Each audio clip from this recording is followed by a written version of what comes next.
Welcome back another new video guys फेरि पनि स्वागत छ पञ्चो युट्युब च्यानलमा आज तपाईहरुमा अर्को नयाँ भिडियो लिएर आएको छु।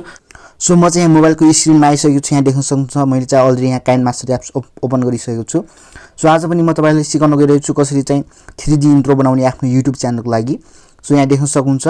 सो तपाईहरुले चाहिँ यो प्ले स्टोरबाट डाउनलोड गर्न सक्नुहुन्छ यो काइनमास्टर एप्लिकेसनलाई। सो यहाँ देख्न सक्नुहुन्छ क्रिएट न्यू भन्ने अप्सन। सो यसमा टच गर्नु होला। यसमा टच गरिसकेपछि यहाँ देख्न सक्नुहुन्छ 16:9 एस्पेक्ट रेशियो यसमा टच गर्नु होला र यहाँ माथि रहेको छ राइट कर्नरमा नेक्स्ट भन्ने अप्सन यसमा टच गर्नु होला। सो टच गरिसकेपछि यहाँ तपाईको यो ग्यालरी ओपन हुन्छ। सो ओपन गरिसकेपछि जुन मैले डाउनलोड गरेको छु त्यो टेम्प्लेटको लिंक तल डिस्क्रिप्सनमा छ, त्यहाँ त तपाईहरुले चाहिँ डाउनलोड गर्न सक्नुहुन्छ। सो मैले चाहिँ अब यहाँ यो डाउनलोड गरेको टेम्प्लेट युज गर्छु इन्ट्रोको लागि। सो यहाँ देख्न सक्नुहुन्छ म डाउनलोडमा टच गर्छु। टच गरिसकेपछि यहाँ मैले डाउनलोड गरेको इन्ट्रोको लिंक चाहिँ तल डिस्क्रिप्सनमा राखेको छु, त्यहाँ चाहिँ डाउनलोड गर्न सक्नुहुन्छ। सो मैले यहाँ टच गरे। सो अनि यहाँ माथि क्रसको आइकनमा टच गरिदिनु होला। सो यहाँ देख्न सक्नुहुन्छ मैले यहाँ टेम्प्लेट ल्याइसकेको छु। अब तपाईले चाहिँ यो जुन यो उ छ हाम्रो प्ले बटन, यो प्ले बटनलाई चाहिँ 3.18 सेकेन्डको उसमा राख्नु होला, सेट गर्नु होला।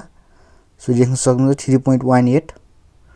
सो देख्न सक्नुहुन्छ यो पोजिसनमा चाहिँ यो टाइमलाइनलाई राख्नु होला र यहाँ तपाईहरु चाहिँ यहाँ लेयरमा टच गर्नु होला। लेयरमा टच गरिसकेपछि यहाँ मिडिया भन्ने अप्सन देख्न सक्नुहुन्छ, यसमा टच गर्नु होला र आफ्नो च्यानलको लोगो चुज गर्नु होला। सो मैले यहाँ आफ्नो च्यानलको लोगो चुज गर्दै छु। यहाँ देख्न सक्नुहुन्छ मेरो च्यानलको लोगो आइसकेको छ। अब तपाईहरुले चाहिँ यो च्यानलको लोगोलाई हल्का सेन्टरमा राख्नु होला। सेन्टरमा राखिसकेपछि तपाईहरुले चाहिँ यसलाई हल्का सानो पार्नु होला। सानो पारिसकेपछि यसको टाइमलाइनलाई सेम लेन्थ टेम्प्लेटको लेन्थ को साइजमा चाहिँ यसलाई एक्सटेन्सन गर्नु होला। सो यहाँ देख्न सक्नुहुन्छ मेरो यहाँ भइसकेको छ। अब यहाँ माथि राइटमा टच गरिदिनु होला। सो यहाँ देख्न सक्नुहुन्छ सो अझै अलिकति भएको छैन। सो भइसकेको छ। अब यहाँ राइटमा टच गरिदिनु होला। सो यहाँ देख्न सक्नुहुन्छ मेरो लोगो आइसकेको छ। सो अब लोगोमा टच गर्नु होला। फेरि यो लोगोको लेयरमा टच गर्नु होला र यसको जुन एनिमेसन देख्न सक्नुहुन्छ यो इन एनिमेसन, सो यसमा टच गर्नु होला। यसमा टच गरिसकेपछि यहाँ देख्न सक्नुहुन्छ तपाईहरुले चाहिँ यसको फेड भन्ने यो फेड भन्ने उमा टच गर्नु होला र यसको जुन स्पिड छ 1.5 राख्नु होला अनि यहाँ राइटमा टच गरिदिनु होला। फेरि यो टाइमलाइनमा टच गर्नु होला र यसलाई ब्लेन्डिङ भन्ने अप्सन देख्न सक्नुहुन्छ। यहाँ यो ब्लेन्डिङमा टच गर्नु होला र यसको स्क्रिन सिलेक्ट गरेर यसमा राइटमा टच गरिदिनु होला। सो यहाँ देख्न सक्नुहुन्छ यति भइसकेको छ। अब तपाईहरुले चाहिँ यो हाम्रो भइसकेको छ। अब तपाईहरुले चाहिँ यहाँनिर एउटा काम गर्नुपर्ने हुन्छ, तपाईको च्यानलको नेम एड गर्नुपर्ने हुन्छ। सो यहाँनिर सो यो पोजिसनमा तपाईले चाहिँ आफ्नो च्यानलको नाम एड गर्नु होला। लेयरमा टच गर्नु होला। लेयरमा टच गरिसकेपछि यहाँ टेक्स्ट भन्ने अप्सन देख्न सक्नुहुन्छ, यसमा टच गर्नु होला र यहाँ आफ्नो च्यानलको नाम के छ त्यो टाइप गर्नु होला। जस्तै मैले आफ्नो च्यानलको नाम टाइप गर्दै छु, यहाँ देख्न सक्नुहुन्छ अनि यहाँ ओके गर्नु होला। ओके गरिसकेपछि यसको नेमलाई चाहिँ यो ड्र्याग गरेर तल ल्याउनु होला। तल ल्याइसकेपछि यहाँ देख्न सक्नुहुन्छ डबल ए को अप्सन, यसमा टच गर्नु होला र यहाँ तपाईले चाहिँ आफ्नो टेक्स्ट आफ्नो नेमको टेक्स्टको फन्ट चाहिँ चेन्ज गर्नु होला। जस्तै यहाँ तपाईले आफुलाई मन लागेको फन्ट चेन्ज गर्न सक्नुहुन्छ। सो मैले चाहिँ यहाँ चेन्ज गर्न गइरहेको छु रोबोटो कन्डेन्सेस ब्लड भन्ने यो चुज गर्न गइरहेको छु। सो अनि यहाँ क्रसमा टच गरिदिनु होला। टच गरिसकेपछि यहाँ देख्न सक्नुहुन्छ हाम्रो यहाँ फन्ट पनि चेन्ज भइसकेको छ टेक्स्टको। अब यसको लेन्थलाई चाहिँ बराबर यो टेम्प्लेटको जति एक्सटेन्ड गर्नु होला। सो यहाँ देख्न सक्नुहुन्छ अनि यहाँ राइटमा टच गरिदिनु होला।